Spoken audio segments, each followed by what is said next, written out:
యాక్చువల్గా టైంకి ఉద్యోగం రాలేదని, టైంకి ఉద్యోగం రాకపోవటం వల్ల కోరుకున్న అమ్మాయి తనని వదిలేసి వేరే అబ్బాయిని పెళ్లి చేసేసుకుందని, ఇట్లా చాలా ఫ్రస్ట్రేట్ అయిపోయి మనం దేవుణ్ణి ఇష్టం వచ్చినట్టు తిట్టుకుంటాం.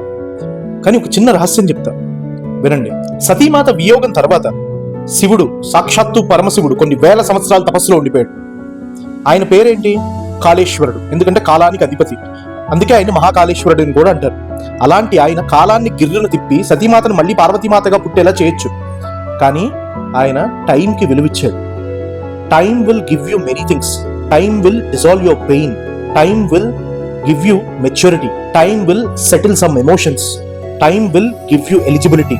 సో కాలం గడిచే కొద్దీ నీకు చాలా విషయాలు తెలుస్తాయి, చాలా విషయాలు అర్థమవుతాయి. కాలం అనేది చాలా గొప్పది.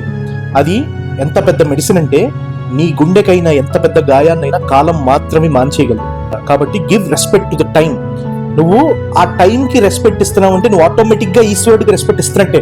ఇప్పుడు ఉద్యోగం రాకపోయినా నిన్ను స్ట్రాంగ్ సూట్ చేసి నీకు ఇవ్వాల్సిన దానికన్నా ఎక్కువ ఇవ్వడానికి ఈశ్వరుడు ప్రిపేర్ అవుతున్నాడు, నిన్ను ప్రిపేర్ చేస్తున్నాడు అని అర్థం. మిత్రమా, ధైర్యంగా ఉండు. అన్ని నువ్వు అనుకున్నట్టే జరుగుతాయి. నువ్వు అనుకున్న దానికన్నా ఎక్కువగా జరుగుతాయి. కొంచెం టైం ఇవ్వు. నమః పార్వతీ పదయే హర హర మహాదేవ శంభో శంకర.